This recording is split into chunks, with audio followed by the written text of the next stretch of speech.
mais um podcast do Eixo Jurídico. Aqui no podcast do Eixo Jurídico, a gente só fala sobre temas de gestão de escritório de advocacia.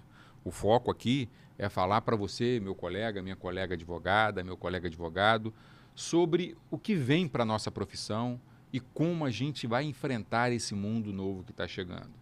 E para isso, hoje, a gente convidou o nosso amigo Leonardo de Cairo Melo. Leonardo, para quem não conhece, é óbvio que ele vai se apresentar muito melhor do que eu vou apresentá-lo, mas o Leonardo é um grande advogado, tributarista, um estudioso desse mercado da advocacia. Acabou de lançar um livro, O Preço da Paz. É um livro que traz para a gente muitos ensinamentos. Aqui o Leonardo trata a negociação, a mediação, a arbitragem de forma mais humana, como as pessoas resolvem seus conflitos. E ele vai falar daqui a pouco sobre o livro, vai falar muito melhor do que eu. E, como de hábito, eu vou deixar o livro dele aqui, depois a gente vai falar um pouquinho sobre ele, para que a gente possa ver, admirar, comprar, ler, porque é muito importante. E hoje o tema é o seguinte: inteligência artificial. Não, nós não vamos falar aqui hoje sobre que ferramenta é melhor, vamos usar o GPT, vamos usar o Cloud, vamos usar seja lá o que for. Não, nós não vamos falar sobre isso. Nós vamos falar aqui hoje sobre o futuro da advocacia com a chegada da IA. O que esperar da advocacia na próxima década? Há uns 20, 30 dias eu participei de uma live com um colega e me perguntaram se eu sabia como a advocacia estaria daqui a 5 anos. Eu disse que se alguém souber, está mentindo, por conta da velocidade que as coisas estão acontecendo. A advocacia e a sociedade, o mundo vem passando por mudanças muito grandes por conta da chegada da inteligência artificial. Eu vim... e antes de começar nisso, vamos aqui, não vamos quebrar tanto protocolo assim, né? E antes de começar nisso, eu queria passar para o Leonardo, para ele se apresentar e dar as boas-vindas para a gente entrar no nosso tema, né? Antes de me apresentar, é um prazer para mim estar aqui com você. Você, mais do que uma referência da advocacia, passou a ser uma inspiração para mim no dia a dia, pela nossa parceria de trabalho. Então, para mim, é um prazer enorme estar aqui contigo. Ver esse teu projeto que você idealizou rodar, isso é incrível, esse estúdio, incrível o teu podcast. Então, obrigado, Álvaro, por ter me convidado. E vamos falar aí sobre IA, sobre negociação, sobre como é que está a advocacia, qual é o nosso futuro. Eu estou muito aflito, vou ser muito sincero. Mas antes da gente falar sobre essas aflições, eu sou Leonardo de Cairo Melo, Léo Cairo. Sou um grande curioso antes de ser advogado. Eu acho que a minha maior qualidade é ser fuxicador, fuxicar as coisas, não me conformar com aquilo que eu vejo num primeiro momento, é aprofundar sempre nas questões, contestar sempre padrões. Então, assim, eu viajo bastante, erro muito antes de acertar, mas acho que isso é uma qualidade antes de tudo. E eu acho que a minha advocacia vem a partir dessa iniciativa. Eu sempre me dediquei muito a conhecer as coisas, entender as coisas. E eu acho que esse é o caminho do livro, é de ter uma visão diferenciada em relação àquilo que a gente se propõe a fazer.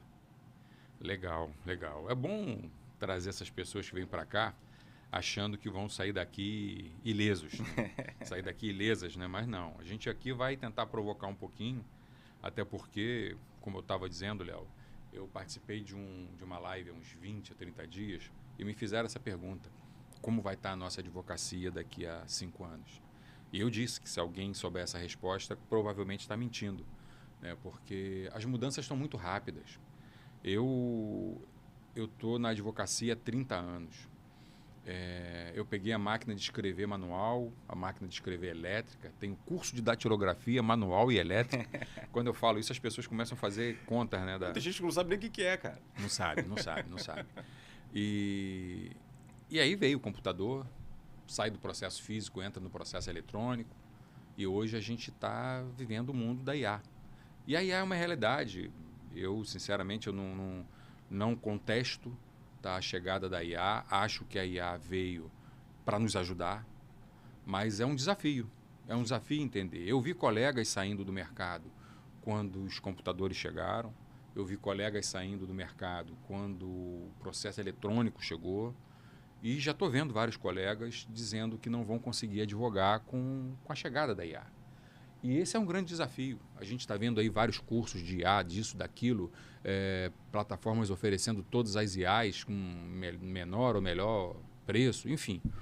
Mas eu acho que o nosso desafio não é esse. E é isso que eu queria conversar com você.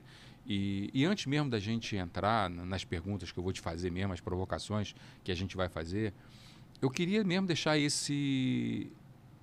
o início desse podcast de forma mais aberta. Como é que você vê isso? Como é que você vê essa mudança que o mundo vem passando e a velocidade com que isso vem acontecendo? Então, eu acredito que, como eu te falei, eu sou um grande curioso. Eu acho que dentro da minha curiosidade, o que também colabora muito é a minha memória. Então, eu sou bem mais novo que você, Álvaro, mas... Tá bom, vou acreditar nisso. Não peguei a máquina de escrever. Peguei a máquina de escrever no finalzinho, mas não na advocacia.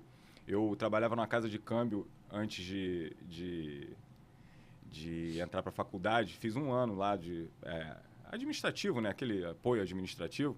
E eu bati as faturas na máquina de escrever. Então, assim, esse contato eu tive. Já era uma máquina de escrever elétrica, mas tive. Por que eu acho isso importante? Essas marcações, e isso vai ser muito importante para as nossas reflexões, porque a gente tem algumas coisas que marcam, né? Por exemplo, você fala da máquina de escrever. Se a gente for olhar para a advocacia na década de 70, da qual eu obviamente não participei, a gente vai fazer uma reflexão de um escritório, possivelmente já familiar, em que a máquina de escrever era o centro da execução das tarefas, sejam elas de contencioso, sejam elas de assessoria, consultoria, mas era aquela máquina que estava ali representando a execução do serviço. Se a gente avançar de 70 a 90, a 95, vou cravar 95, até por conta do Windows 95, aqueles computadores PCXT, PCAT, certamente muita gente vai lembrar que O meu primeiro foi um Pentium 286. Pentium 286, então. E aquilo ali, nesses últimos 25 anos, de 70 a 95, você não teve mudança nenhuma em 25 anos. Mudança zero. Concorda comigo?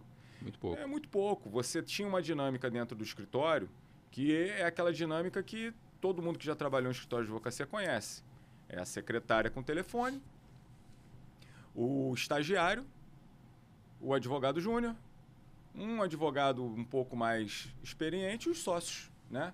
E aí nos sócios a gente sempre tinha assim, pelo menos na minha visão e onde eu trabalhei, você tinha sempre o sócio que era o sócio mais técnico, um cara muito capacitado na elaboração das teses, no conhecimento aprofundado das normas, com uma visão muito voltada à execução das tarefas, e um sócio mais social, vamos dizer assim, né? De relacionamentos, de conhecimento de pessoas. Isso era uma fórmula mágica do escritório de advocacia. Isso era meio que um padrão, né? Os escritórios meio que se organizavam dessa maneira. Acabavam se organizando dessa maneira. Né? Então, assim, você tinha todo um ritual a obedecer, desde o estagiário até o advogado. Então, o profissional da advocacia, ele tinha ali uma via crucis a cumprir, até ele conseguir chegar na sua redenção de um profissional capacitado. Então, você já sabia que você tinha que ser estagiário, né?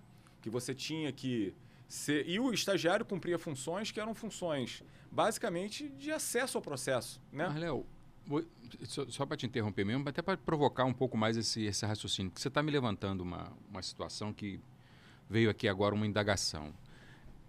Você falou que de 70 a 95... essas mudanças quase não ocorreram, mas de alguma maneira ocorreram. Em 95 os computadores já estavam chegando, em 2010, vamos chamar de 2010, até essa nova década, né? Os computadores entraram com muita força, os processos eletrônicos começaram ali no final de 2010. Foram transformações que vieram acontecendo, em períodos às vezes um pouco menores, períodos menores, mas... isso causou impacto na advocacia, causou mudanças na transformação. essa transformação que a gente está vivendo agora, nesse momento com a IA, você deu um exemplo, por exemplo, de como os escritórios se estruturavam. E eu não vi muita diferença na estrutura do escritório com a máquina de escrever ou com o computador, até mesmo com o processo eletrônico. Né? Eu estava pensando aqui, eu não vi muito isso. Era mais ou menos esse modelo. O que você acha, então, que pode acontecer de diferente com essa nova tecnologia da inteligência artificial comparada com as mudanças tecnológicas que a gente teve até agora? Então, é justamente para chegar aí que eu queria complementar só uma questão. Vamos lá. Você, em 25 anos, teve uma mudança em um determinado momento com a chegada do computador. Né? E a chegada do computador logo depois com a popularização da internet, que também é um marco importantíssimo nessa Lembra dinâmica. daquela internet de escada? Eu lembro. Você tinha internet, eu tinha um telefone. Então, a justiça, principalmente, mudou muito. E aí é esse caminho que eu vou trazer para reflexão, para a gente debater aqui, que é, a gente teve 25 anos para se adaptar praticamente ao computador, né? A gente tem aí... Ficou muito tempo e a vinda do computador foi um processo, você vai lembrar disso, não faz Ctrl-C, Ctrl-V não, cara. Isso era o dilema do computador, né? Exatamente. E a maior, dá para apagar tudo, lembra disso? Porque você na máquina de escrever, tinha lá a máquina de escrever mais nova, que você tinha até uma espécie de liquid paper, né? Que era aquele líquidozinho que você fazia de correção e tal, para fazer um acerto. Mas, poxa, dá um trabalhão você errar, né? Agora, quando o computador vem, do computador com internet, em 95, se a gente for considerar, até chegar aos processos eletrônicos, a gente já teve menos tempo. A gente teve 15 anos da chegada dos processos eletrônicos. Do processo eletrônico até hoje, a gente tem aí mais 16 anos. Se a gente considerar que a IA está entrando no mercado agora, a IA vai fazer um estrago em relação a todo esse processo que foi estruturado nos últimos 50 anos, que sofreu mutações, sofreu alterações, mas alterações palatáveis, dentro de um processo cronológico que possibilitava transições, né? Eu lembro muito bem, você participou disso, a OAB do século XXI. Qual era o objetivo? O OAB século XXI, não era isso o nome? Isso. Era de popularizar computadores nas salas da OAB. Né? Então, a OAB colocou maquinário. Eu lembro aqui na OAB do Centro, a gente tinha uma turma que ficava na máquina de escrever ainda. Isso foi em torno de 2007, 2008. E muitos advogados, muitos colegas reclamaram quando tiraram as máquinas de escrever e botaram o computador. Sim, com certeza. É isso. E ainda tinha as máquinas de escrever preservadas, parecia até um setor de volta para o futuro, uma coisa assim que ficava aquela turma lá datilografando, enfim. Mas isso foi um processo que foi paulatinamente sendo absorvido. Por que eu falei disso tudo? Né? Dessa caminhada. Essa estrutura hoje, estagiário, advogado júnior, eu trabalhei em escritório que o advogado técnico escrevia à mão. Ia escrevendo a petição e entregava para a pessoa... Que ia datilografar, que ia digitar. Eu fazia a petição, entregava para ele e ele corrigia a mão, botando aonde tinha que alterar, escrevendo com a letra dele e me devolvendo para eu acertar. Isso acabou. E não é uma coisa, isso vai acabar. Não, isso acabou. Isso acabou, Álvaro. Você hoje não tem mais espaço para essa estrutura. Você não tem mais. E não tem mais por quê? Porque a velocidade das coisas e da entrega é outra. Você tem que entregar mais rápido. E aí eu estou falando não muito em relação à justiça. Acho que a justiça cumpre seus prazos, então é uma coisa menos impositiva da parte externa, né? Mas tem uma situação, por exemplo, você entrega documento para um advogado distribuir uma inicial hoje, ele fazer, enfim, confeccionar tudo que tem que confeccionar, documento, juntar tudo. Antes, você levava um mês. Não sei se... Era comum. Pô, tá com o meu advogado. A ação tá com o meu advogado. Álvaro, se você passa um e-mail hoje com todos os documentos, com os fatos relacionados, não tem por que essa ação não estar distribuída em 2 dias. Não tem. A IA, ela absorveu, e isso sem transição, um processo quase secular da advocacia. E um espaço de tempo que se a gente for botar aí na ponta do lápis, não está dando nem um ano. As evoluções da IA agora são coisas... Porque assim, a IA, ela alucina. Cara, dos últimos meses, eu uso o ChatGPT. Mas acho que isso é para todos. O índice de alucinação está cada vez menor. A questão para elaboração, para confecção, ele é assustador. O Léo, a gente vai lembrando, né, cara? A gente vai ficando velho. A vantagem de ficar velho é que às vezes a gente vai lembrando, a memória mantém, é um problema, né? Porque a gente começa a pensar por tudo aquilo que a gente passou. Em toda mudança tecnológica, eu assisti isso, uma resistência muito grande da advocacia. Eu lembro que quando você falou aí da OAB Século XXI, a OAB Século XXI, para quem está nos ouvindo, foi um projeto da OAB do Rio de Janeiro, onde ele pretendia padronizar as salas da OAB nos fóruns, etc., com equipamento já com computadores, depois teve que atualizar com câmeras, né, para as audiências virtuais, etc. Então foi um projeto, né, que tentava padronizar essas salas todas. E quando os computadores entraram, realmente teve uma gritaria de vários colegas que estavam com medo de perder o mercado e pediam para manter a máquina de escrever. E aí tinha mesmo esses setorezinhos onde as máquinas de escrever continuavam. Teve muita resistência. Quando chegou o processo eletrônico, muita gente também teve resistência. Muita gente reclamou que o processo eletrônico não incluía, que o processo eletrônico ia excluir muita gente do mercado, ou porque não tinha equipamento, ou porque não sabia usar as novas ferramentas. E agora chega a IA. A gente ainda vê muita gente tendo resistência à IA. A própria Ordem dos Advogados, em alguns momentos, vê a IA assim com uma certa ressalva. A gente vê parte do judiciário muitas vezes criticando os advogados por usarem IA, quando o próprio judiciário usa IA antes da advocacia e utiliza a IA hoje em larga escala, mas prefere muitas vezes transferir essas críticas para a advocacia. E a gente vê que a advocacia, por ser até uma profissão mais conservadora, uma profissão assim mais, historicamente, né, mais conservadora, mais cautelosa nas mudanças, etc., muita gente ainda tem ressalvas em relação à IA. Mas ela vem. Também, para mim, isso é inevitável, ela está aí, não vai sair. Você falou do tamanho do estrago, que ela vai fazer um estrago. Você usou essa palavra e isso me chamou a atenção. O que você acha que, de fato, a IA vai acabar na advocacia? Com o advogado, eu acho que ele não vai acabar. Né? Mas que tipo de atividade você acha que a IA realmente vai acabar na advocacia? Quando eu falei a palavra estrago, é estrago na estrutura que trouxe a advocacia até hoje, como a gente conhece ela, e já houve mudanças significativas, inclusive com a pandemia, né? Sim, a pandemia foi outro marco. É um marco muito importante, inclusive, que as questões presenciais estão cada vez mais relativizadas, né? Então, assim, a atuação remota do advogado, ela ganhou força, ganhou legitimidade, né? Porque antes o cara queria te ver, o cara queria estar contigo, enfim, isso funciona bastante, é óbvio. A gente vive muito de reputação, eu falo até no livro, isso depois a gente vai tratar. Mas a questão, e aí eu vou traçar um paralelo da questão da novidade, né? Na pandemia, essa questão do não presente se impôs por um fator externo, né? Então, assim, as pessoas não podiam se encontrar, tinha que ser daquele jeito.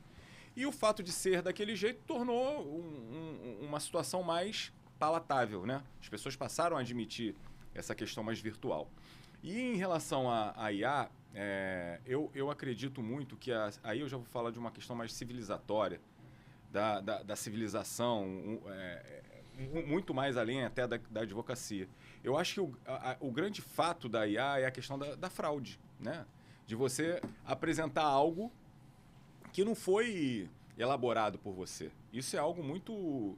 para uma reflexão, uma provocação. Eu acho que dentro da advocacia, quando você, e eu acho que muito da resistência vem desse lugar, quando você passa a admitir que uma obra sua, uma petição, um contrato, foi feito pela máquina, né? Que você tratou aquilo não de uma forma essencialmente humana, vindo da sua consciência, do teu trabalho, do teu esforço, do teu estudo, eu acho que há uma preocupação em relação à autenticidade daquele trabalho. E a advocacia vive muito disso, né? A gente vive muito do que a gente alcançou com o nosso intelectual, com o nosso estudo. É uma profissão voltada muito ao estudo. A gente brinca, né, que quando a gente entra na faculdade, vai ser advogado, tem que ler muito. Não tinha esses clichês. E hoje é óbvio que ler muito é importante para estar vivo. Então, assim...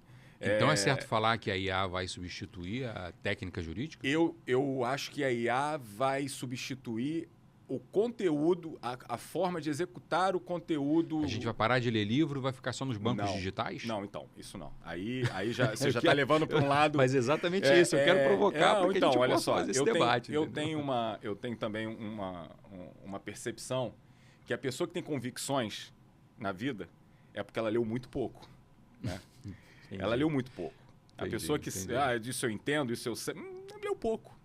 Porque... Por isso que eu comecei aqui o podcast dizendo, quem disser que sabe deve estar mentindo, porque então, ninguém mas tem certeza. Não sabe. E assim, saber, ter convicções, o Nietzsche fala agora, é melhor as mentiras do que as convicções, né? Porque a convicção, ela vai te trair em algum momento. Não existe nada imutável, nenhuma lei absoluta que não possa ser interpretada de formas distintas por pessoas distintas. Enfim, mas a IA em si, eu acredito que ela traz ainda essa pecha de fraude, de simulação, de não ser autoral, atalho, né? não autoral. E isso vai ser, na minha concepção, na minha visão, hoje, porque também as coisas estão numa velocidade muito grande, mas isso vai ser também atropelado. Eu acho que isso vai passar. É que ainda é muito no início, né? Então as pessoas ainda dizem, isso aqui é uma fraude, esse aqui não foi o cara que escreveu, alguém que escreveu. Está muito na cara que é IA, enfim. Mas agora esquecem que para você fazer aquilo ali, você tem que ter um prompt que faça aquilo dali. É isso. Então o que vai servir para o advogado nesse momento? Então, eu acho que o advogado ele vai ficar muito mais voltado às questões humanas. Porque vamos numa questão prática.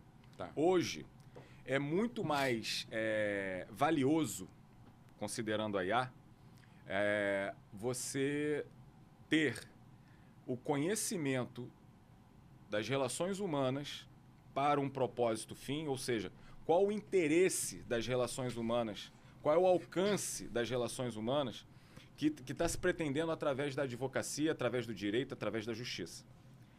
O meio para esse alcance, que antes era importantíssimo e até muito inacessível a muitos advogados, porque é isso também. O advogado não tinha capacidade técnica para elaborar um contrato que hoje ele elabora, obviamente conhecendo, em 15 minutos. É aquilo que a gente fala, né? O advogado ele não pode ser capaz de corrigir algo que ele não faria se não fosse a IA, né? É isso. Você faz um prompt, pede uma peça, vem a peça, se você não tiver o conhecimento para corrigir aquela peça... Acabou. Não tem utilidade nenhuma. Então, eu acredito muito que o papel do advogado ele vai ficar voltado às questões mais complexas, mais... não tão mais na parte da instrumentalização. Ou seja, a instrumentalização dos atos do advogado já sofrem hoje uma baita alteração. Cara, olha só, você vai pegar hoje, vamos para uma petição, que seja uma petição... Isso até, não sei se a gente já pode avançar aí dentro do teu roteiro. Eu fiz um roteiro, mas que eu nunca sigo, cara. Eu estava olhando aqui agora, a gente está conversando, a gente já está lá no meio, no final do roteiro, então, já voltamos para o meio. Então, vamos seguindo, vamos falando. Olha aqui que eu tenho pensado bastante sobre essa questão da IA, porque hoje eu faço uma petição inicial. Fiz para minha irmã, cara. Minha irmã caiu num golpe aí do falso gerente. Eita. O cara tirou 50 prata da conta dela, fez um TED e gastou 100 prata no cartão de crédito. E aí, eu peguei todos os documentos, fiz a inicial, já com o meu padrão lá da IA, rapidinho, distribuí. Aí eu fiquei pensando o seguinte, distribuir caiu em tal vara, aqui no tribunal. Falei, vou fazer um teste. Peguei a inicial toda, com os documentos, com tudo. Falei, considerando essa inicial e considerando o juiz fulano de tal, da vara tal, faça para mim uma pesquisa dos precedentes similares a esse caso, dessa vara e desse juiz. 5 minutos, um precedente parecido, o juiz pensa que é culpa concorrente, que eu já não tinha pensado antes, né? Ele dá a restituição, mas no dano moral, ele põe um dano moral muito pequenininho baseado na culpa concorrente do cliente. Aí eu falei, olha em que situação a gente está chegando por conta da IA, por conta dessa pesquisa, por conta de tudo. Eu agora posso distribuir uma ação, saber onde caiu, fazer uma pesquisa, trazer os precedentes numa emenda de inicial, com todos os precedentes daquele caso naquela vara. Quando a gente fazia pesquisa, a gente tinha que ir para a biblioteca do tribunal, ficar horas olhando repositórios, olhando papel, lendo, às vezes pedir para que fizesse uma pesquisa para a gente. Você vai lembrar, tinha um setor de jurisprudência no TJ tribunal, aqui do Rio. A gente subia, acho que era 7º andar, sentava na frente do computador num DOS piscando em verde, e aí jogava lá as palavras de pesquisa, encontrava, aí apertava o botão, saía na matriz e levava para o escritório. Você tinha a revista dos tribunais, você tinha os repositórios, Lex, né? LTR. Lex, as revistas de LTR. Hoje custa uma fortuna. Hoje é muito mais decoração. Os escritórios mais sofisticados têm as estantes com essas revistas. Com enfim, essas relíquias. E aí, vou além. E vou além, Álvaro. Precipitar uma decisão interlocutória só para saber quem é no tribunal. Só para saber quem é no tribunal. Vou fazer um agravo aqui para saber quem está prevento lá, para eu conduzir todo o meu processo, a minha réplica, a minha prova, tudo dentro dos precedentes de casos similares lá de cima. Tá, mas vamos lá. Ok, isso tudo eu concordo com você, isso é fato, isso está acontecendo. Muita gente chama, inclusive, de clone, né? Você, às vezes, está clonando o juiz, está clonando o advogado. Eu não tenho experiência nenhuma na advocacia, não tenho técnica, quero fazer uma petição de direito tributário, olho todas as suas petições, todos os seus processos e peço a IA, faça um processo como se fosse o Léo Cairo que estivesse fazendo. Ele vai me dar uma petição inicial como se fosse você fazendo. E às vezes, nesse caso, no Brasil tem muitos lugares ainda que é vara única, você tem juiz só para julgar tudo, você pegar aquelas sentenças, você sabe como o juiz... Pelo menos é a tendência do juiz a decidir naquele caso, não necessariamente. E se ele usar a IA vai acabar respondendo daquela maneira também. Mas aí tem um problema, cara. Vamos lá. Se essa parte técnica, se a entrega na execução do trabalho, isso sempre foi uma coisa muito importante para a advocacia. Se isso vai virar uma commodity, como muitos estão dizendo, a IA vai entregar com muito mais velocidade, com muito mais certeza, vai alucinar menos. E eu também concordo contigo. Eu, quando comecei a usar a IA, ela alucinava muito mais do que alucina hoje. A gente continua, é óbvio, isso é obrigação do advogado, fiscalizar e checar tudo que está acontecendo, tudo que está saindo do seu escritório. Mas se isso vira realidade, qual vai ser o valor que o advogado vai entregar? Então, eu acredito que o advogado vai ficar ligado muito mais às questões mais complexas. Tá? E aí, por que eu estou te dizendo isso? Porque numa ação de golpe, você imagina quantas ações de golpe como essa que eu distribuí tem no Tribunal de Justiça do Rio? Milhares e milhares. Talvez milhões. Mas uma dissolução de sociedade de uma empresa familiar que tem um inventário no meio, que tem enfim, tem questões criminais, tem outras questões envolvendo todo aquele conflito, a IA nunca vai alcançar isso. Ela não vai fazer essa leitura interdisciplinar. Ela não vai fazer uma leitura mais acurada de quem são os personagens desse jogo. Que só o ser humano faz, né? Que só o ser humano faz. E aí, eu acredito muito que a advocacia vai sofrer bastante. Por quê? Porque dentro da advocacia, e isso é importante a gente refletir, porque a gente, às vezes, não para pensar. Mas eu tenho um advogado que é o advogado que escreve. Eu tenho um advogado que é o advogado que faz causas repetitivas. Eu tenho um advogado que é o advogado voltado a, enfim, questões, atraso de voo, PROCON, o direito do consumidor, eu acho que vai sofrer um baque muito grande nessa questão do avanço da IA. Essas questões mais simples, menos complexas, elas vão receber um tratamento padronizado como elas já sofrem. Elas já sofrem um tratamento padronizado, mas eu acredito que esse tratamento padronizado vai se ampliar. Porque eu, na minha visão, eu apostaria que daqui a 5 anos nós já teríamos, já vamos ter processos, todo ele resolvido sem a participação do homem efetiva. Vou te dar um exemplo. Eu pego uma inicial de atraso de voo, distribuo, feita pela IA. A STF, inclusive, estava suspendendo essas coisas todas. Mas vou dizer, feito pela IA. A petição é recebida num sistema do Tribunal de Justiça, que classifica aquela ação, joga para a vara recebe. Vamos considerar que isso é vara civil, não é juizado especial, e acho que juizado especial é até importante a gente falar sobre isso, que eu até brinquei lá no escritório. A Lei 9.099 é de 95, né? Eu acho que a gente não chega em 2030 com o juizado especial, mas isso também é uma provocação. Por conta disso aqui. Chegou. A ação chegou, ela é lida imediatamente pelo sistema, pelo padrão do juiz, pela verificação da documentação, abre para contestação, junta a contestação, já sai a sentença. Provavelmente essa contestação vai ser feita por uma IA e já vai sair a sentença. Então, assim, isso não está muito longe. Eu concordo com você quando você diz que existem coisas que a IA não vai substituir. O lado humano não vai substituir. Hoje eu tive um exemplo disso. Hoje mesmo, antes de vir aqui para a gente gravar esse podcast, eu estava no tribunal fazendo uma sustentação de um mandado de segurança. Teve a votação virtual. Eu estava perdendo esse mandado de segurança por 13-0.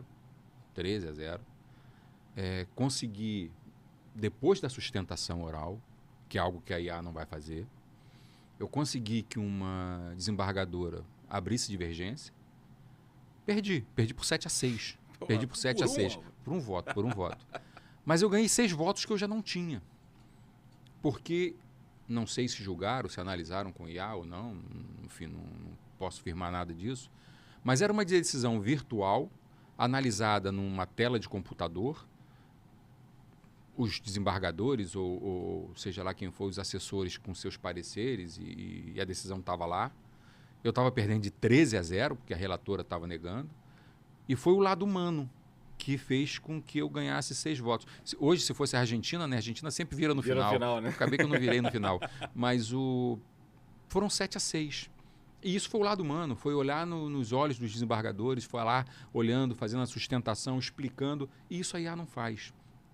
Esse lado humano, eu acho que de fato pode fazer toda a diferença. E aí eu queria mais uma provocação, porque eu sei que isso, inclusive, faz parte do seu livro. A mediação vai ocupar um espaço importante nisso? A negociação, a mediação? Eu não tenho dúvida. A conciliação? Eu não tenho dúvida. Você falou de uma coisa e eu concordo com você, que é parte humana do advogado. E aí é por isso que eu acho que a advocacia vai ser muito mais uma gestão humana do que uma gestão técnica de execução de tarefas, justamente por isso, né? Você tem aí na presença, no olhar, nas relações, enfim, o ser humano, a gente chegou até aqui uma adaptação de uma convivência mútua, né? A gente não viveu isolado, a gente só chegou até aqui porque viveu se relacionando. E essa relação, eu não tenho dúvida de que vai ser a principal arma da advocacia dos próximos anos. E aí, você falou da mediação. A mediação, ela é uma mediação... Quando a gente fala de mediação, a gente tem a mediação stricto sensu, né? Vamos usar aqui que é o Instituto da Mediação, que é algo, ao meu ver, que é muito desvalorizado no Brasil, e aí a gente pode discutir aqui durante muito tempo da nossa construção litigiosa, da advocacia litigiosa, que não é o caso, mas da mediação de interação pessoal. E eu acho que o advogado vai ser esse instrumento social, cada vez mais. Ele já é, só que isso só ocorre, ao meu ver, nas grandes castas da advocacia. Isso hoje é restrito a uma advocacia muito sofisticada, onde os grandes casos da sociedade que envolvem patrimônio, que envolvem relações notórias, sempre são administrados por essas bancas cuja notoriedade vem dessa relação pessoal.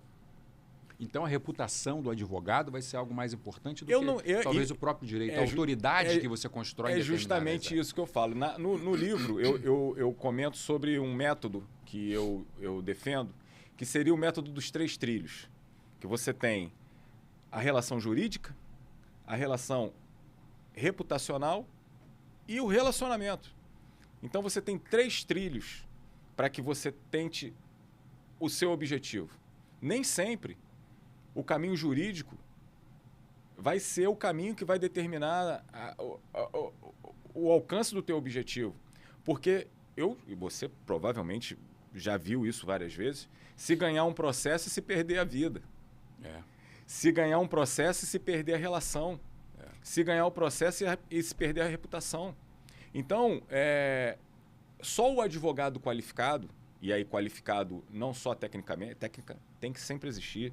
Isso a técnica faz parte da profissão. Se não tiver técnica, não tem advocacia. Só que eu não vou precisar elaborar uma petição fantástica, me dedicar à elaboração de uma petição fantástica. Porque a IA resolve isso. Resolve isso. Eu vou me dedicar a ter os elementos para incluir nessa petição fantástica, que vai ser padronizada, e aí é isso. Antes, eu até conversei com outro amigo, e a gente lembrando, as pessoas tinham orgulho, e eu acho que tem que se orgulhar mesmo, eu tenho orgulho do que eu construí ao longo do tempo, da minha capacidade de escrever. Eu me entendo como uma pessoa que peticiona bem, escreve bem, só que isso não vai ser mais uma valência de destaque. O que vai ser uma valência de destaque é o conhecimento da causa, são as estratégias postas para o alcance final, é o conhecimento interdisciplinar das relações, é a ampliação de consciência em relação àquilo que você está se dedicando. Entendi. E eu confio muito, não tenho convicção, mas confio muito que o caminho é esse. Agora, temos um dilema, e aí eu gostaria de falar sobre isso. Diga. Como que o advogado vai ser formado nesse caminho? Exatamente isso que eu ia te perguntar, cara. Porque o Álvaro chega no tribunal, fala bonito, brinca, mas vira 6 votos. Mas e o moleque que saiu, a menina que saiu da faculdade agora? Exatamente isso que eu ia te perguntar. Como construir essa autoridade? Como você constrói essa referência num mundo em que o direito está virando uma commodity, que a IA está tornando todo mundo igual? Não, por isso que cada vez vai ser mais sozinho. Qual era a porta de entrada do advogado? Escritório de advocacia. Estágio. Ralando, puxando o carrinho de processo pela rua. E aí você conhecia um. Batia um papo com o outro, você fazia. Admirava um, às vezes vinha uma sustentação passando pelo. Isso acabou. Isso Hoje eu estava no tribunal, rapaz, eu estava olhando os advogados mais antigos, né, que a gente já conhecia. A Justiça do Trabalho tem isso, né? Ela sempre foi uma grande família. As pessoas, por conta das audiências, estarem sempre presentes, acaba conhecendo todo mundo. E eu estava olhando hoje no tribunal, com exceção daqueles advogados mais antigos, tinha uma juventude que já estava lá, uma garotada mais jovem, que a gente não conhece e que a gente conhecia nos corredores fazendo as audiências. Eu pessoalmente tenho uma convicção, não tenho uma certeza, não posso dizer que eu tenho uma certeza disso, porque ninguém tem, não é uma verdade absoluta. Mas eu acho que as redes sociais elas vêm muito para isso, né? Para construir algumas autoridades, para construir algumas verdades e, às vezes, para acabar com algumas carreiras. Mas eu acho que os advogados vão ter que saber usar muito bem essas redes sociais. Se posicionar nas redes sociais hoje é uma forma muito fácil, ou talvez a melhor forma de você começar a mostrar a sua autoridade. Porque você não vai mais conseguir fazer isso nas audiências, você não vai mais conseguir fazer isso numa petição. Os livros hoje estão todos muito parecidos, né? Você segue um padrão muito... Até os livros hoje vêm pelos aplicativos. Sim. E eu continuo apostando nas redes sociais muito para... a gente brincava... Para construir essa autoridade. Eu brinco que eu entrei no escritório de advocacia em 3 de maio de 99 e nunca mais saí, né? E 3 de maio de 99 eu tinha 20 anos, ia fazer 21. E uma das grandes... Isso foi anteontem? Uma das grandes diversões era ir ao fórum. Eu lembro do meu orgulho no dia que eu consegui tirar uns autos do cartório sem carteira de estagiário. Já te conheciam, né? Aquilo era... isso é fantástico. E aí, isso forja o profissional. Forja. E aí, você começa ali a ser testado a todo tempo e ter as relações. Então, é importante. A gente brincava que o fórum aqui central se fechasse a porta, ficasse um pouco mais escuro, virava uma boate. Todo mundo se conhecia, queria se encontrar. Era até um lugar de bate-papo, de conversa. Encontrar nos corredores. Você tinha conta, inclusive, com os vendedores. Pô. Pendurava. Tomava o café, pagava no dia seguinte. De Javan. É verdade. Esses caras são Xerox, você tinha as máquinas de Xerox. Álvaro, eu lembrei. Eu trabalhei como estagiário em escritório tributário. E a época, olha que coisa que a gente se deparava e que contar isso hoje ninguém acredita. As execuções fiscais, elas são fundadas na certidão da dívida ativa, né? Que tem presunção de liquidez, certeza, aquela coisa... Enfim, parecia uma entidade. Aí o processo da execução fiscal chegou um momento que o pessoal ia lá, pedia para tirar cópia, rasgava a CDA e botava na boca, e na hora de devolver não voltava para os autos, aí quando... porque não tem CDA, não tem processo. Aí a Xerox na execução fiscal lá na Venezuela, você tinha que ir acompanhado. Olha isso. Vê se isso hoje tem algum Impensável. tipo... Isso não existe. E essa transformação não é tanto tempo, cara. Tá, Léo, mas vamos lá. E, às vezes a gente... vamos... Eu criei são coisas de doido, né? Eu criei um assistente no IA que, na hora de programar esse assistente, eu falei o seguinte, olha só, nós aqui não temos compromisso com a realidade. Aqui a gente vai falar tudo em teses, suposições, em algo imaginário. E uma das perguntas que eu comecei fazendo é como vai estar a IA daqui a 50 anos? Nem ela soube me responder. Foi um negócio assim meio doido. 50? Mas tu foi longe, cara. Foi. Esse assistente é quando eu não estou com muita coisa para fazer, eu estou no metrô, eu jogo lá umas perguntas assim bem absurdas e a gente fica falando sobre situações hipotéticas que não está na cabeça de ninguém ainda. Mas é legal, como diversão, isso é legal, né? Agora, é uma realidade, ela está aí. Nós falamos aqui de pessoas que vão construir autoridades, que vão ser grandes mediadores, negociadores, que vão construir uma carreira a partir de determinadas premissas. Se a gente trouxer isso para o mundo da gente, a gente vai falar que isso está muito fechado, muito vinculado a determinadas bancas, a determinadas pessoas que já construíram autoridade. E as pequenas bancas e os advogados que atuam de maneira solo, qual é o futuro do pequeno e do médio escritório, do advogado que está começando no mercado? Que tipo de consequências, na sua visão, o que isso vai impactar na vida dessas pessoas? Como ajudar esses colegas que estão chegando no mercado? A minha visão hoje, por que eu falo hoje? Tudo pode acontecer. Né? Pode ter até um movimento civilizatório de frear a IA para que... Não acredito. Eu também não acredito, mas tem muita gente que considera ainda essa hipótese. Mas eu acredito hoje que todo esse trabalho braçal, e aí quando eu falo braçal é de execução repetida, isso acabou. Então o advogado que antes já pensava ele era construído via estagiário, advogado júnior, trabalhar para uma banca maior, seguir o caminho dele, isso não existe mais. Eu não vejo mais isso. Então, eu acho que a nossa profissão ela vai ficar uma profissão muito mais erudita, no sentido da erudição do conhecimento, sabe? Você vai ter que conhecer de filosofia, você vai ter que conhecer de sociologia, você vai ter que conhecer de psicologia, você vai ter que ampliar o teu conhecimento. Eu acredito que a cadeira de Direito na universidade vai sofrer uma mudança drástica em relação à forma de ensinar. Vai ter que haver mudança de matérias, certamente, porque o investimento do advogado não é mais na reprodução da memória. Antes a gente memorizava algumas coisas. Eu tenho alguns traumas do CPC antigo, que acho que a maioria que trabalhou em escritório, que era o 526. Artigo 526 do CPC, que você interpunha o agravo do instrumento e em 3 dias você tinha que comunicar o juízo de origem. Se você perdesse os 3 dias, o teu agravo estava prejudicado. Então, assim, isso não tem mais aplicação, conhecer o que é 526. Você tem que saber que você tem que comunicar. Agora não tem que comunicar mais nada, há muito tempo já, desde o CPC de 2015. Mas, assim, são essas coisas que eu acredito que não tem mais função. Pesquisa, acabou. Você não precisa de um profissional mais para ficar fazendo pesquisa. Você não precisa mais de um profissional para acompanhar prazo. Ler diário oficial. Isso aí, quando o recorte apareceu, né, era recorte de... Por que era recorte? Porque vinha recortado mesmo, diário oficial, na tesoura. Na tesoura colada e o cara te entregar. Pô, aquilo era uma evolução tamanha. Não precisava mais ficar procurando o nome do advogado que você trabalhava e outro. Pô, eu tinha um fichário, cara. Eu tenho uma história que eu fui uma vez no Fórum da Ilha, assim que isso é 99. E a ilha ainda não estava... Ilha do Governador, né? Comarca regional da Ilha do Governador. Acho que é lá no Cocotá, né? Acho que é isso.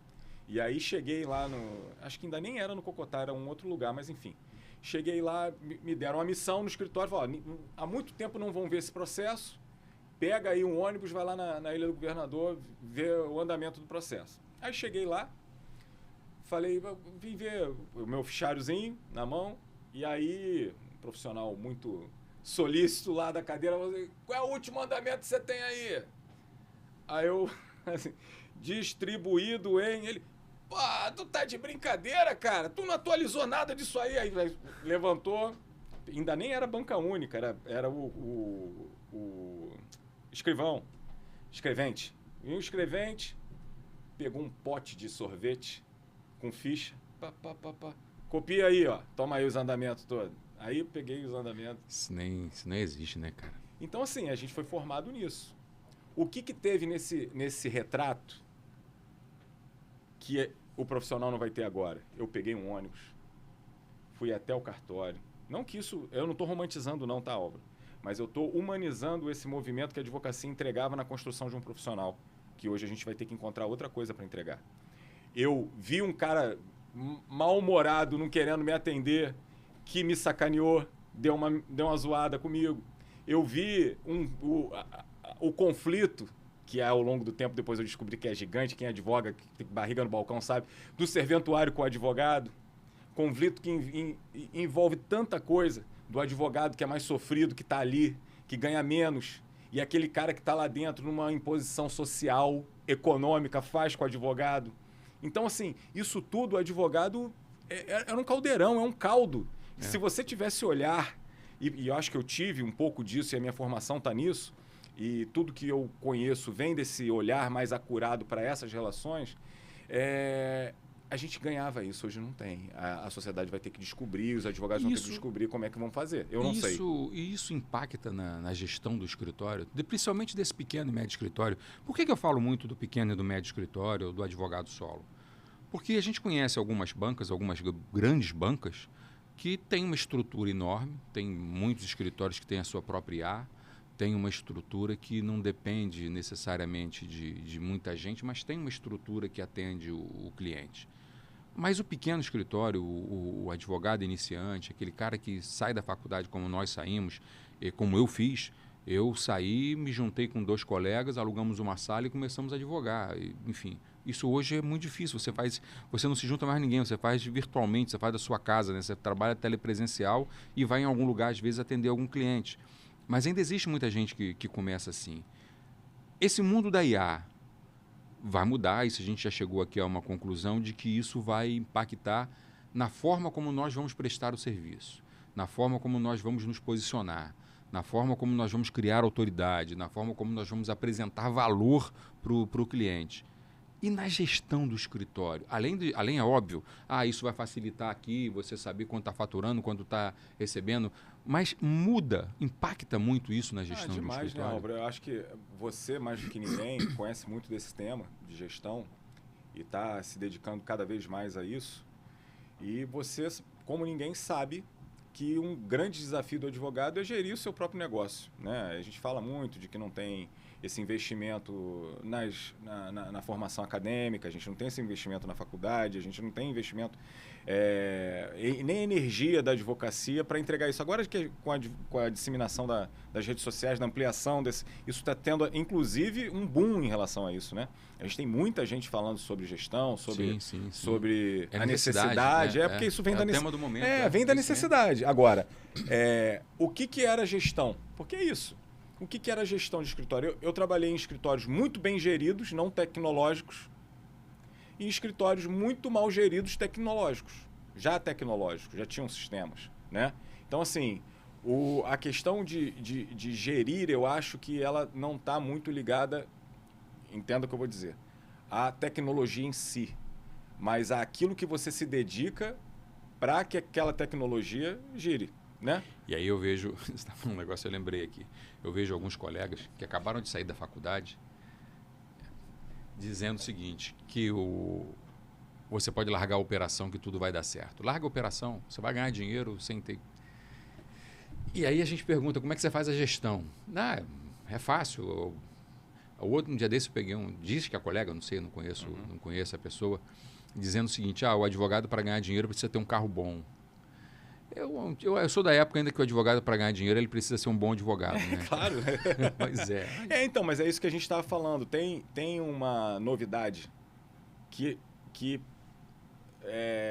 passa pelo desconhecido em relação à própria profissão. Porque a gente conhecia muito bem o que tinha que fazer para ser um bom advogado. A gente cumpriu isso, sola de sapato, se inspirar nos grandes. E ter coragem realmente, não à toa, uma das maiores frases da advocacia brasileira, Sobral Pinto, né? Sim. Virou até clichê na nossa... não é para covarde. Então, assim, coragem é algo muito importante, confiança. E isso você era treinado. Você primeiro ia no fórum para pegar um processo sem carteira. Exatamente. Depois você já está com carteira e ia despachar com o juiz. Hoje não temos nada disso. É verdade. Então, e aí? Vamos refletir aqui. Vamos para... Você falou daqui a 50 anos. Vamos daqui a 5 anos. Um menino que está entrando na faculdade, uma menina que está entrando na faculdade hoje, que vai se formar daqui a 5 anos. A advocacia que existe hoje, que ele entrou na faculdade, vai ser a mesma advocacia que ele vai sair da faculdade? Tenho certeza que não. Com certeza não. Ele vai conseguir fazer como eu fazia. Eu saí da faculdade, claro, já tinha um caminho muito grande no estágio, mas eu tive a experiência de... Me formei. Apareceu um habeas corpus para fazer. Nunca fiz crime. Estava com a carteira da... Eu falei, vou fazer. Fui lá, para nunca mais, mas fiz. O cara foi preso em Araruama, porte ilegal de arma, fazendo transporte irregular. Pum, foi preso no fim do ano, perto do recesso. Entrei com HC, a juíza não deu a liminar. Aí agravei, subiu, não deu a liminar.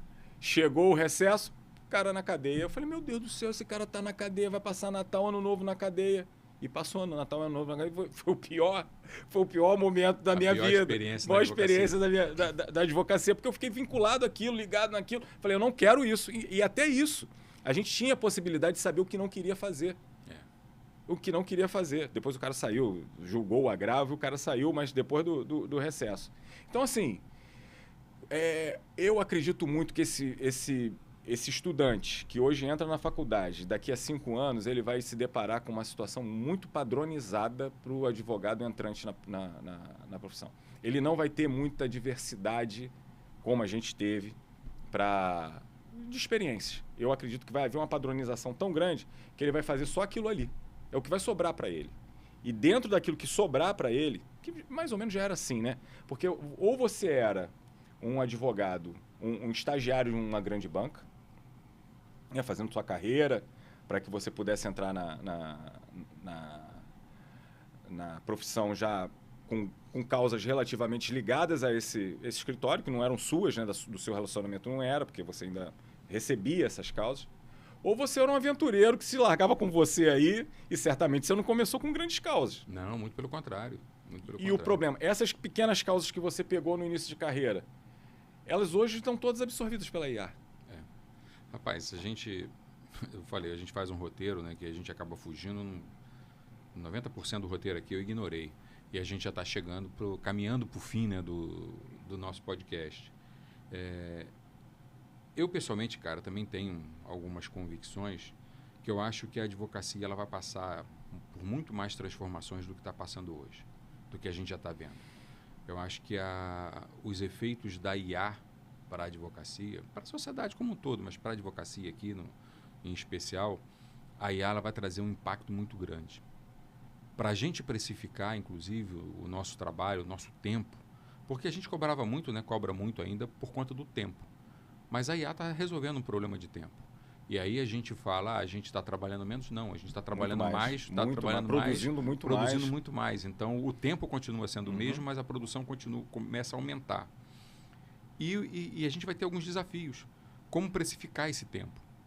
Se eu cobrava 1 hora do meu trabalho X e hoje eu faço o seu trabalho em 30 minutos, eu vou cobrar metade desse X ou eu vou continuar cobrando X e vou continuar? Qual é o valor que eu vou apresentar de fato para o meu cliente?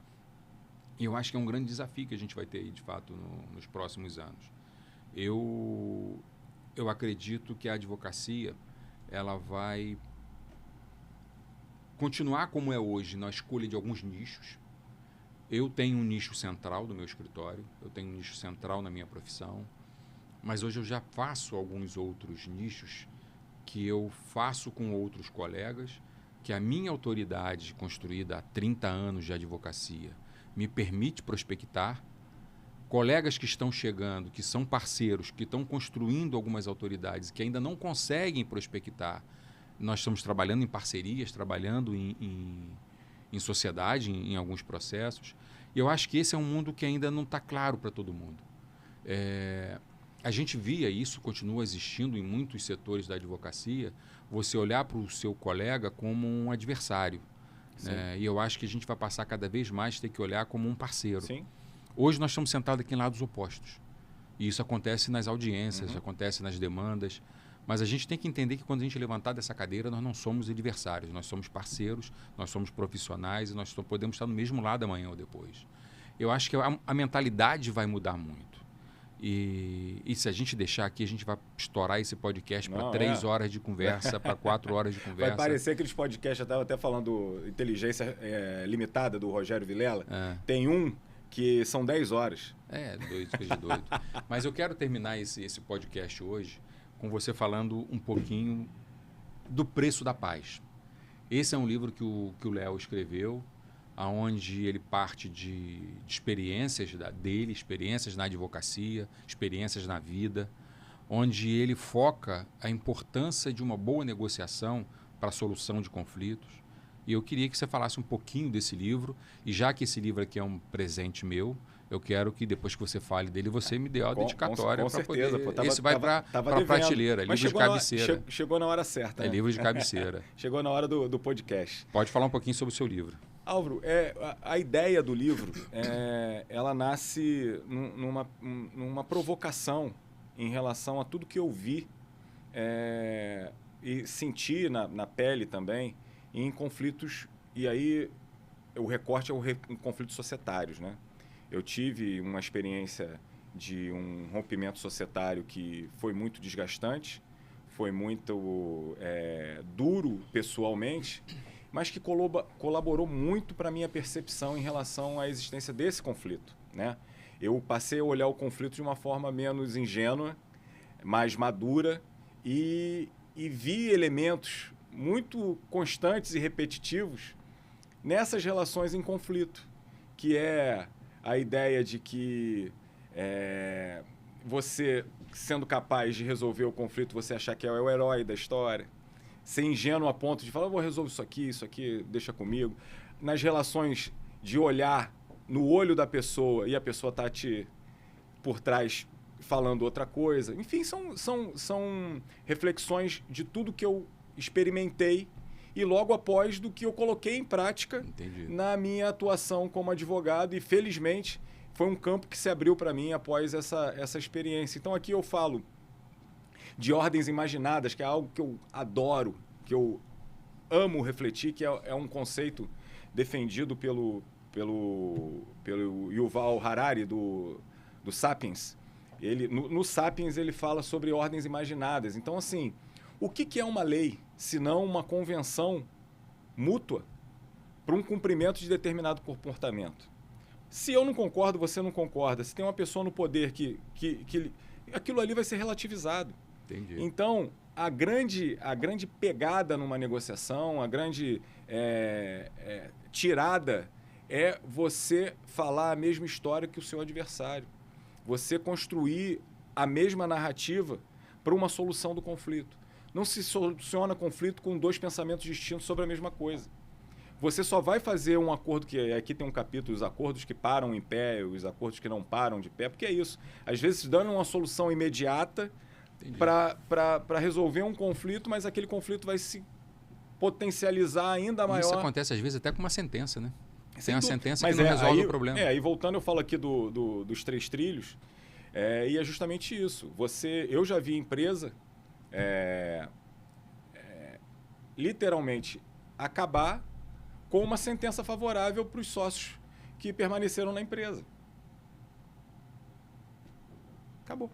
Reputação foi para o espaço, as relações, todas elas foram embora, porque ninguém se aproxima de quem está em conflito, Álvaro.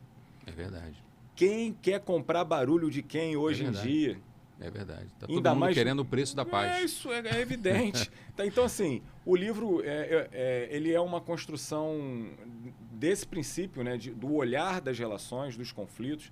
Tento aqui trazer algum método, né? Eu falo das primeiras 48 horas do conflito. Isso é algo que eu tento levar ao leitor, da importância de você sentir o cheiro do problema, Entendi. Saber aonde o problema vai. Outra coisa, a questão biológica, que o medo coloca. Eu falo muito de medo, de tempo, da distorção do tempo para quem está com dinheiro no caixa, para quem está duro, são tempos diferentes. Para quem está com medo, para quem está sem medo. O medo paralisa ou o medo te faz agir de forma instintiva para o ataque? Então, quais são os efeitos que o próprio ser humano possui dentro dele, que devem ser conhecidos, distinguidos, e isso tudo tem relação com o alcance do interesse.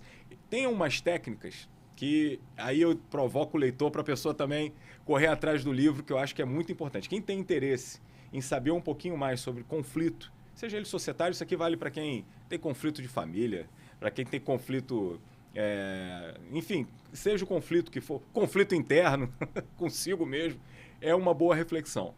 Maravilha. Estou te dando a caneta agora para você, enquanto você faz a dedicatória, eu vou encerrando aqui o nosso podcast. Eu queria mais uma vez agradecer a você que nos acompanhou, que vem acompanhando o nosso podcast, que siga o nosso canal, siga o canal Álvaro Quintão no YouTube. Aqui se inscreva nesse canal, porque aqui a gente vai continuar postando assuntos de interesse da advocacia, de gestão de escritórios, e é aqui que a gente vai conseguir entender e construir uma advocacia que sustente não só as nossas ambições pessoais, mas aquilo que a gente sempre sonhou em ser quando nós entramos numa faculdade de Direito. Até o próximo episódio, e aqui eu fico com um presente, e vocês que ainda não têm esse presente, entrem, comprem o livro O Preço da Paz, de Leonardo de Cairo de Mello. E quero agradecer aqui o Léo pela presença. Já fica um convite aqui para voltar em outra oportunidade, para a gente tentar seguir um roteiro que eu creio que eu nunca consigo seguir, que o papo vai sendo bom, a gente vai levando e a gente não termina. Já fica aqui o convite para uma próxima vez. E eu agradeço ao meu querido amigo Álvaro Quintão, a quem eu me inspiro, e desejo muito sucesso aí ao Eixo Jurídico, que eu tenho certeza que vai alcançar o propósito que ele se destina a fazer. Eu que agradeço e até a próxima.